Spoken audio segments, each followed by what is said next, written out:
লোহার সেতুর পিলার ভেঙে হেলে পড়েছে একপাশে, পাটাতন ও রেলিংয়ে ক্ষয় হয়ে ধরেছে মরিচা।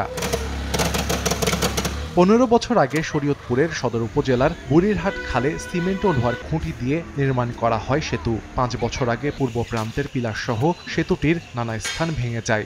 এরপর থেকে চলাচলের অনুপযোগী হয়ে পড়ে। তবে বিকল্প না থাকায় ঝুঁকি নিয়ে প্রতিদিন যাতায়াত করছেন এলাকাবাসী। তারা জানান, ভারী যানবাহন নিয়ে যাতায়াত করতে হলে খালটির এক প্রান্ত থেকে অন্য প্রান্তে যেতে অন্তত 8 কিলোমিটার ঘুরে যেতে হয়। এতে বেড়েছে ভোগান্তিও। ঝাঁকি খায় এবং যে কোনো সময় পড়ে যেতে পারে। ছোট ছোট পোলাপাইন এখানে যাইতেছে, কখন দুর্ঘটনা ঘটে যায় কেউ বলতে পারে না। ঝুঁকি নিয়ে যায়, ঠিক করার কোনো মানুষ নাই। যা আশা করতে অনেক ভয় করে। জীবনের একটা রিস্ক থাকে প্রতিনিয়ত। কলেজটা নিয়োগ পরীক্ষা কেন্দ্র হিসেবে নির্বাচিত হয় না, শুধু এই ব্রিজটা দিয়ে গাড়ি আসতে পারে না, এই জন্য পড়ে যায় বা যে কোনো সময় যে কোনো দুর্ঘটনা ঘটতে পারে এই জায়গা দিয়ে। ঊর্ধ্বতন কর্তৃপক্ষ দৃষ্টি আকর্ষণ করছি, জনদুর্ভোগের কথা চিন্তা করে নতুন করে একটা ব্রিজ স্যাংশন করে। নতুন লাক্স, যা ত্বককে করে কোমল আর দেয় ব্রাইট গ্লো।